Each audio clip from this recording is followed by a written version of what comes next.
Welcome to the Positively You podcast. I'm your host, Jessie Larson, and I'm passionate about helping you shift the way you think so you can create a life you're absolutely obsessed with. Each week, I'll be bringing you a guest or a thought that's going to help you feel more optimistic and equipped to take real action. Get ready to push past limiting beliefs, ditch that negativity, and start showing up as the best and most positive version of you. Girl, let's do this. Oh my goodness. Hello, you guys. Welcome back to another episode of the podcast. And it is the last podcast of 2020. That is so crazy to think about. I hope that everyone has had an amazing Christmas and holiday season and that you guys are just ready to just kind of chill. And it is just nuts to think that there's only a few more days left in 2020. Like, you guys, we made it to the end of 2020. Wow, what a year. That's like the understatement of the century, like for sure. 2020 was definitely hard for the majority of us. And I know that as it's coming to a close, you're probably really looking forward to it just ending already, right? Like, you just want it done. You want to just close the book, put it on the shelf, maybe throw it in the garbage, maybe burn it, whatever. You just are done with 2020. You're done. You don't want to look back. You just want out. You just want to move on. And I totally get it because I'm in 2020 with you, but also because I have closed out a hard year before. I mean, we've all had hard years, right? Like, some years are awesome. Some years kind of suck or are more difficult than others. And this one was definitely unique because we all kind of had a collective experience, right?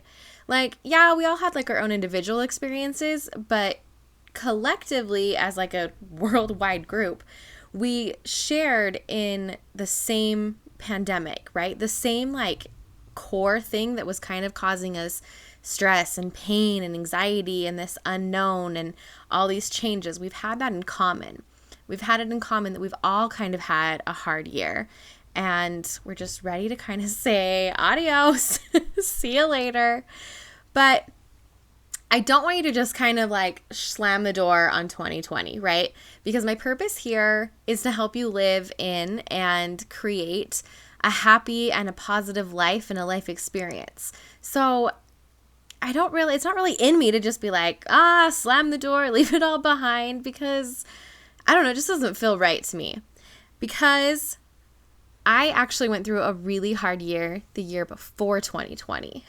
2019 almost killed me. Like, if you go back or if you followed me in 2019, you can kind of tell my posts were not all over the place, but I was very open with the fact that it wasn't all sunshine and roses. It took a lot out of me. And because of that, I want to share a little bit of insight and some personal experience on how you really can bring something that was hard and that challenged you and that like brought you to your knees and made you deal with things that you never thought you were going to deal with and didn't think you had the capacity to handle, how you can close out a year like that that's been filled with just so much, and that you can do that in a way that really leaves you feeling peaceful and walking away with some goodness and moving forward in hope with the next year that's coming. Like, you can do that. And so I just kind of wanted to share that today as we're heading into this last week of 2020. We're getting ready to close this chapter and we're looking forward to 2021.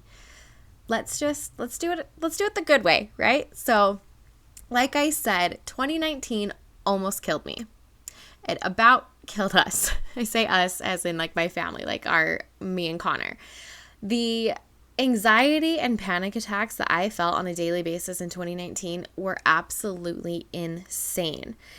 If you were with me back then, you might have noticed that I developed a daily practice of heading outside once the weather was warm in the spring and in the summer and doing daily stretching and yoga and kind of a meditation. And I got a lot of people talking to me about it, saying like, oh my heck, that's so amazing that you can do this and what a good practice. And it wasn't just a good habit, it was like a survival thing. I woke up every single day with this humongous pit in my stomach. Like, I just felt so sick and filled with dread every single day that I knew I had to do something or I was not going to function. And so, yes, it was an amazing habit, and I totally recommend movement every single day. You know that. But for me at that time, it wasn't just this like, oh, happy little addition to my life. It was totally a survival tactic, right? Like, that's how hard that year was.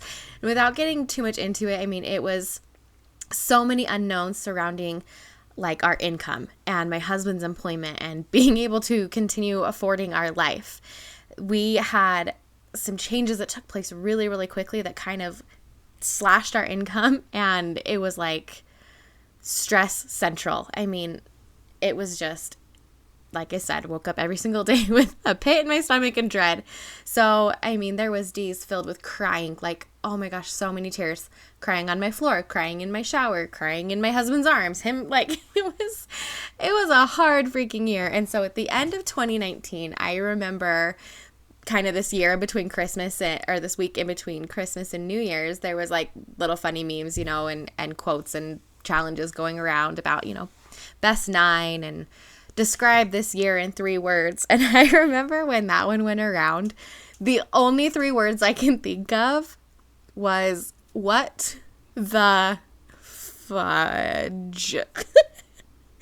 Like, that was 2019 to me, was what the F. I was so ready to walk away, and we just laughed over that. We were like, yeah, no, that pretty much describes this year.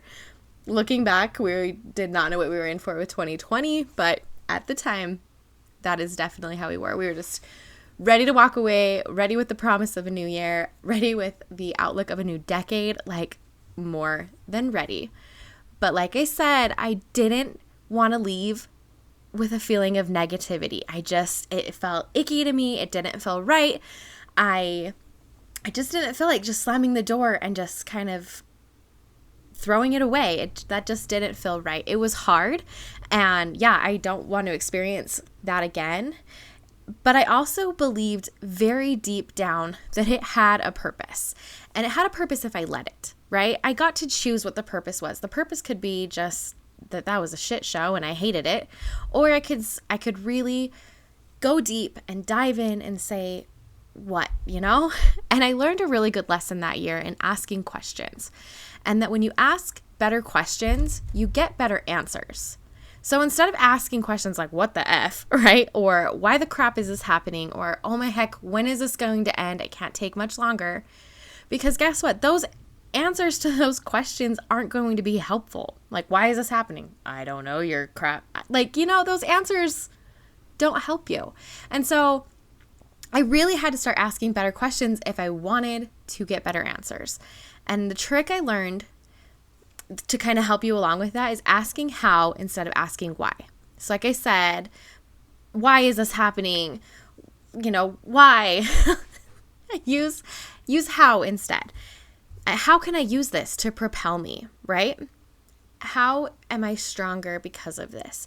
How can I take what I'm learning from this and maybe help somebody else? Because I can't be the only person going through this same thing, right? How does this give me more empathy and compassion for others?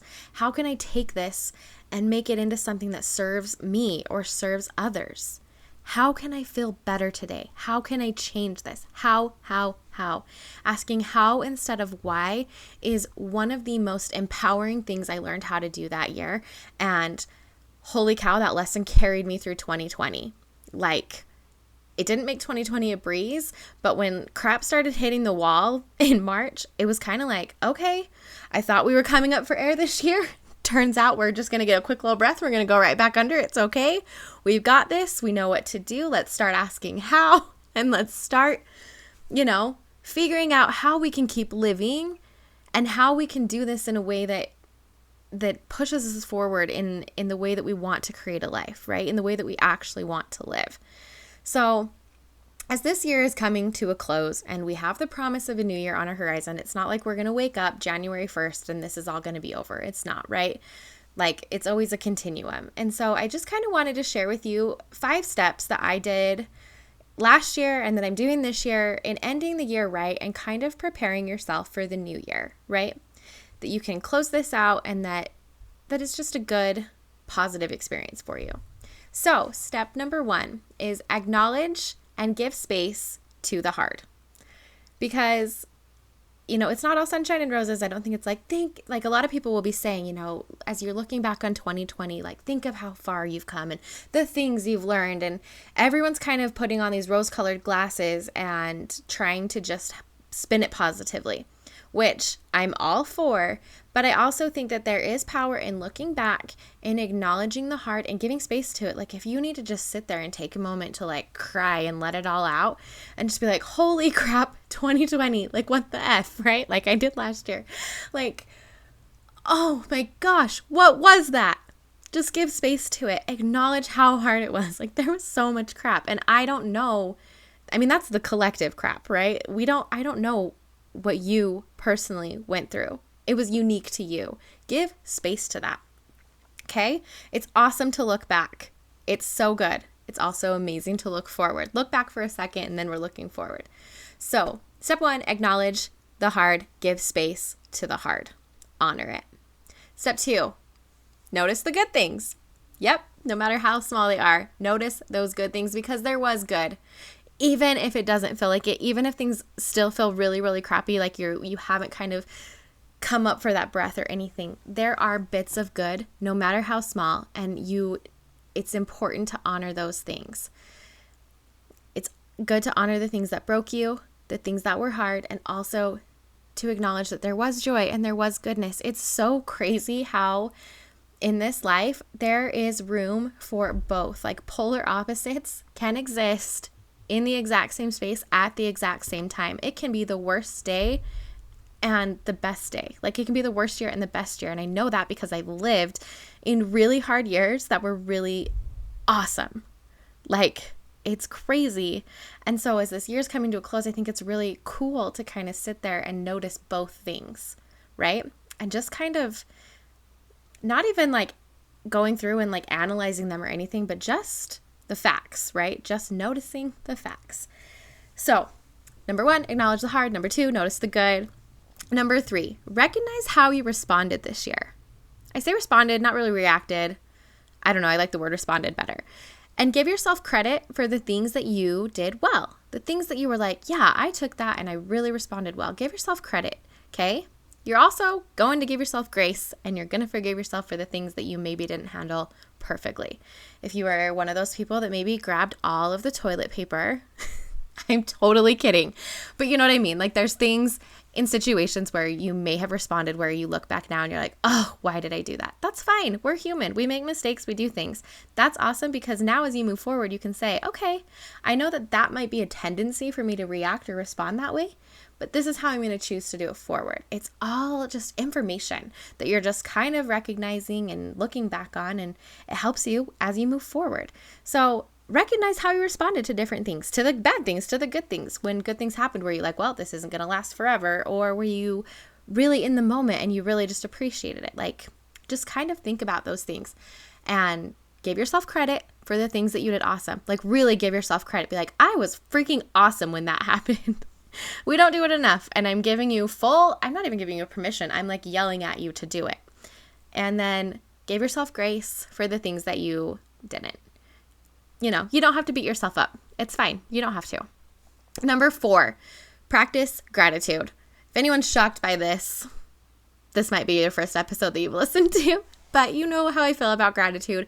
It is the number 1 thing that you can do to instantly shift like your vibration, your frequency, where you're at, and practice gratitude for the things that you had. It's kind of the same thing with noticing the good, but it's more really getting into that practice. If you want to journal, you can. If you want to just meditate, if you want to just kind of do a little quick recap, just practice that gratitude and notice the things that were there that were really good, that you can be grateful for. And maybe even the lessons that you're grateful for now that at the time were really hard, right? Like I'm grateful that I went through that because I learned this. How am I stronger because of this? And practice all of that gratitude. And then number 5, close and release it. I know a common way that a lot of people like to do this is kind of like burning like a letter or the things that you want to leave behind or let go, or you can let balloons go or different things. However you need to feel in order to get that closure, right? It's like you're breaking up with a really bad boyfriend. But like it was good. I don't know, maybe that's a really weird analogy, okay? Just maybe forget I said the boyfriend thing. But to be able to just close 2020 out, you've acknowledged the hard, you've given space to it, you've noticed the good, gone through about how you as a person showed up and responded, and now you're ready to say, you know what, 2020, thank you, F you, whatever it is you want to say.